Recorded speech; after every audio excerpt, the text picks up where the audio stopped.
Hello friends, आपका स्वागत है मेरे YouTube channel an effort to success पर। हम लोग प्राचीन भारत के इतिहास में बौद्ध धर्म के महत्वपूर्ण प्रश्न उत्तर कर रहे हैं व्याख्या के साथ। तो चलिए कंटिन्यू करते हैं और शुरू करते हैं आज का वीडियो। हम लोगों ने पिछले वीडियो में प्रश्न नंबर 60 तक कर लिया है, उसी के आगे कंटिन्यू करते हैं। प्रश्न नंबर 61, त्रिपिटक किसकी धार्मिक पुस्तक है? Option number A Jain, option number B Hindu, option number C Parsi, option number D बौद्ध, ऑप्शन नंबर ई उपरोक्त में से कोई नहीं या उपरोक्त में से एक से अधिक। इसका सही उत्तर होगा ऑप्शन नंबर डी बौद्ध। त्रिपिटक जो है बौद्ध धर्म की धार्मिक पुस्तक है। प्रश्न नंबर 62, त्रिपिटक निम्नलिखित में से किससे संबंधित है? ऑप्शन नंबर ए जैनियों से, ऑप्शन नंबर बी बौद्धों से, ऑप्शन नंबर सी सिखों से, ऑप्शन नंबर डी हिंदुओं से। इसका सही उत्तर होगा ऑप्शन नंबर बी बौद्धों से। त्रिपिटक जो है बौद्धों से संबंधित है। देखिए, आपको लगता होगा कि प्रश्न रिपीट हो रहा है। परीक्षा में प्रश्न कैसे कैसे पूछे गए हैं, इससे जो है आपका अभ्यास हो रहा है। ठीक है, इसको करने से आप परीक्षा में गलतियां नहीं करेंगे। प्रश्न नंबर 63, निम्नलिखित में से किस बौद्ध ग्रंथ में संघ जीवन के नियम प्राप्त होते हैं? ऑप्शन नंबर ए दीघ निकाय, ऑप्शन नंबर बी विनय पिटक, ऑप्शन नंबर सी अधिगम पिटक, ऑप्शन नंबर डी विभाषा शास्त्र। इसका सूत्र होगा option number B Vinaya Pitaka. बौद्ध ग्रंथ में संघ जीवन के नियम विनय पिटक से प्राप्त होते हैं। प्रश्न नंबर 64, यमक बुद्ध पिटक से संबंधित है? Option number A Sutta, option number B Vinaya, option number C Abhidhamma, option number D उपरोक्त में से कोई नहीं। इसका सही उत्तर होगा ऑप्शन नंबर सी अधिधम। यमक बुद्ध पिटक जो है अधिधम से संबंधित है। इसकी व्याख्या देख लेते हैं। अधिधम पिटक में दार्शनिक सिद्धांतों का संग्रह मिलता है। यह प्रश्नोत्तर के रूप में है। अधिधम के अंतर्गत 7 ग्रंथ सम्मिलित हैं: धम्म संगणी, विभंग, धातु कथा, युगल पंचती, कथावत्थु, यमक तथा पट्टान। प्रश्न नंबर 65, निम्न में से किस बौद्ध साहित्य में महात्मा बुद्ध के नैतिक एवं सिद्धांत संबंधित प्रवचन संकलित है? Option number A Vinaya Pitaka, option number B Jataka कथाएं, option number C Abhidhamma Pitaka, option number D Sutta Pitaka. इसका सही उत्तर होगा option number D Sutta Pitaka. बौद्ध साहित्य में महात्मा बुद्ध के नैतिक एवं सिद्धांत संबंधित प्रवचन सुत्त पिटक में संकलित हैं। जिसकी व्याख्या देखते हैं। सुत्त पिटक में महात्मा बुद्ध ने नैतिक एवं सिद्धांत संबंधित प्रवचन संकलित हैं, अर्थात इसमें बौद्ध धर्म के सिद्धांत एवं उपदेश संग्रह हैं। जबकि विनय पिटक में संघ संबंधी नियम तथा दैनिक जीवन संबंधी आचार विचारों, विधि निषेधों आदि का संग्रह है। जातकों में बुद्ध के पूर्व जन्मों की कहानियां संग्रहित है। तो प्रश्न नंबर 66, बुद्ध धर्म में त्रिरत्न का क्या अभिप्राय है? Option number A Tripitaka, option number B Buddha Dhamma Sangha, option number सी शील समाधि संघ, ऑप्शन नंबर डी सत्य अहिंसा करुणा। इसका सही उत्तर होगा option number B Buddha Dhamma संघ। बौद्ध धर्म में त्रिरत्न का अभिप्राय बुद्ध धम्म संघ है।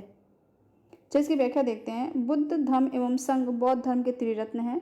बुद्ध की मृत्यु के बाद उनकी शिक्षाओं को संकलित कर 3 भागों में बांटा गया। इन्हीं को त्रिपिटक कहा जाता है। ये हैं विनय पिटक, सुत्त पिटक तथा अधिधम्म पिटक। नंबर 67, प्राचीन भारत के बौद्ध मठों में पर्वन नामक समारोह आयोजित किया जाता था जो ऑप्शन नंबर ए संघ, परिनायक और धर्म तथा विनय विषयों पर एक एक वक्ता को चुनने का अवसर होता था।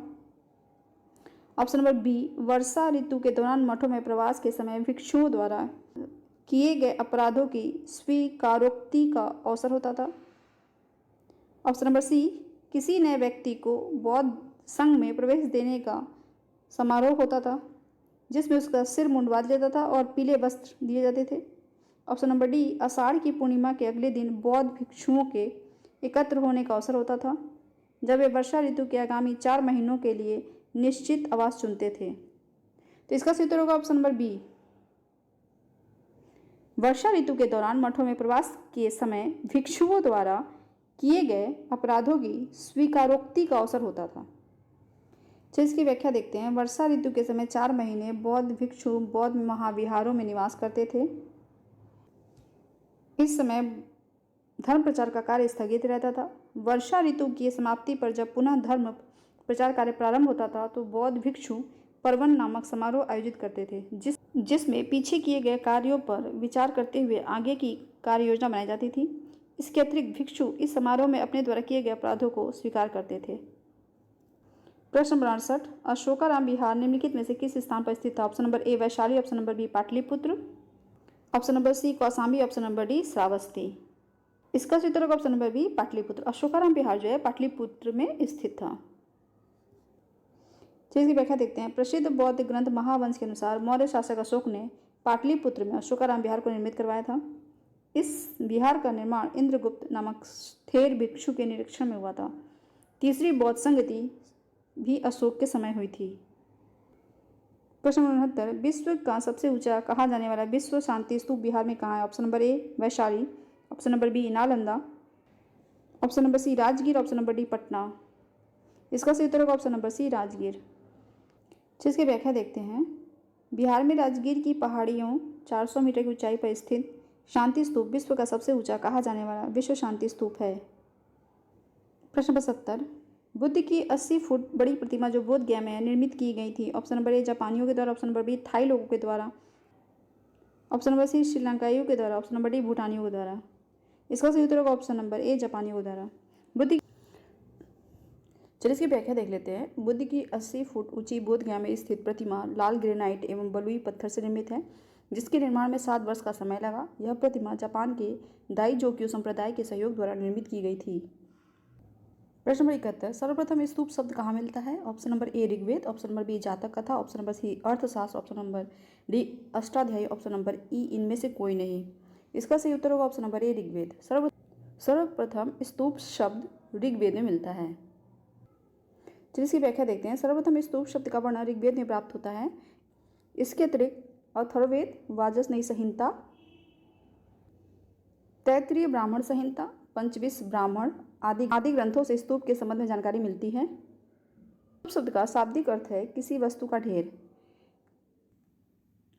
ऋग्वेद के अतिरिक्त स्तूप शब्द का वर्णन अथर्ववेद, वाजस्नेयी संहिता, तैत्तिरीय ब्राह्मण संहिता, पंचविंश ब्राह्मण संहिता आदि ग्रंथों से मिलता है। स्तूप शब्द का अर्थ है किसी वस्तु का ढेर। ठीक है। अगर प्रश्न में ये पूछे कि सर्वप्रथम स्तूप शब्द का वर्णन कहाँ से प्राप्त होता है, तो आंसर आपका जो है ऋग्वेद ही होगा। ठीक है। प्रश्न 72, वह स्तूप स्थल जिसका संबंध भगवान बुद्ध के जीवन की किसी घटना से नहीं रहा है वह है? Option number A Sarnath, option number B Sanchi, option number C Bodh Gaya, option number D Kushinara. जैसा कि पिछले वीडियो में हम पढ़ चुके हैं कि सारनाथ में उन्होंने जो है प्रथम उपदेश दिया था, बोध गया में उनको ज्ञान प्राप्त हुआ था, कुशीनारा में उनकी मृत्यु हुई थी, तो सांची जो है उनसे संबंधित नहीं है। ठीक है। तो इसका सही उत्तर होगा ऑप्शन नंबर बी सांची।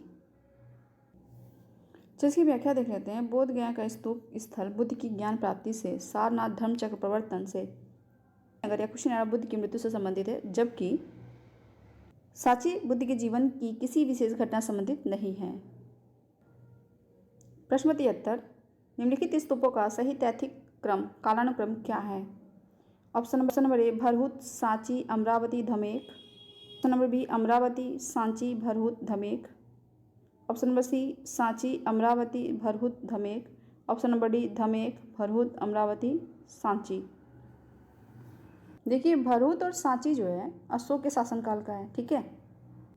जो अमरावती है वो सातवाहन के काल का है। सही कालक्रम नहीं लगाया जा सकता। चलिए इसको व्याख्या से समझ लेते हैं। भरहुत एवं सांची के स्तूप की स्थापना मौर्य शासक अशोक के शासनकाल में हुई थी।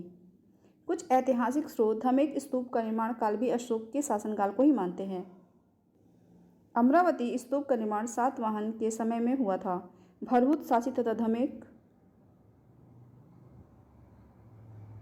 स्तूप के निर्माण क्रम निर्धारित करना संभव नहीं है। प्रश्न नंबर 74, अनात्मवाद सिद्धांत है। ऑप्शन नंबर ए सांख्य का, ऑप्शन नंबर बी वेदांत का, ऑप्शन नंबर सी बौद्ध दर्शन का, ऑप्शन नंबर डी जैन दर्शन का, ऑप्शन नंबर ई इनमें से कोई नहीं। इसका सही उत्तर होगा ऑप्शन नंबर सी बौद्ध दर्शन का। अनात्मवाद सिद्धांत है बौद्ध दर्शन का। जिसकी व्याख्या देखते हैं। बौद्ध दर्शन में अनात्मवाद का सिद्धांत गौतम बुद्ध के प्रतीत्य समुत्पाद के सिद्धांत से ही सिद्ध होता है। इसे नैरात्यवाद भी कहा जाता है। कुछ विचारकों के मतानुसार अनात्मवाद का सिद्धांत केवल आत्मा पर लागू होता है। वस्तुतः इससे आत्मा और भौतिक जगत दोनों की ही व्याख्या होती थी। जब गौतम बुद्ध सर्व अनात्मक कहते हैं तो इसका अर्थ है कि किसी नित्य चेतन या जड़ तत्व का अस्तित्व नहीं है, न तो आत्मा नामक नित्य द्रव्य का अस्तित्व है और न ही भौतिक पदार्थ नामक जड़ द्रव्य का। द्रव्यता, एकता, तादात्म्य एवं नित्यता आदि कल्पना मात्र है। प्रश्न 75, संसार अस्थिर और क्षणिक है का निम्न में से किससे संबंध है? Option number A Bauddha, option number B Jain, option number C Gita, option number D Vedanta. इसका सही उत्तर होगा ऑप्शन नंबर ए बौद्ध। चलिए इसकी व्याख्या देखते हैं। बौद्ध दर्शन में क्षणिकवाद को स्वीकार किया गया है। बुद्ध ने स्वयं अनित्यवाद के सिद्धांत का प्रतिपादन किया था। क्षणिकवाद अनित्यवाद का तार्किक विकास है जो बौद्धोत्तर दर्शन में अस्तित्व में आया। क्षणिकवाद के अनुसार विश्व की प्रत्येक वस्तु का अस्तित्व क्षण मात्र के लिए ही रहता है। जिस प्रकार नदी की एक बूंद एक क्षण के लिए सामने आती है तथा दूसरे ही क्षण में विलीन हो जाती है, उसी प्रकार जगत की समस्त वस्तुएं क्षण मात्र के लिए ही अपना अस्तित्व कायम रखती हैं। आज के लिए इतना ही। थोड़ा थोड़ा करेंगे लेकिन अच्छे से कर लेंगे तो बार बार करने की जरूरत नहीं पड़ेगी।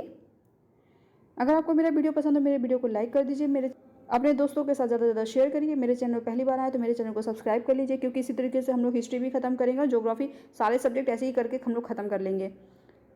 चलिए आज के लिए इतना ही। Thanks for watching. Good bye.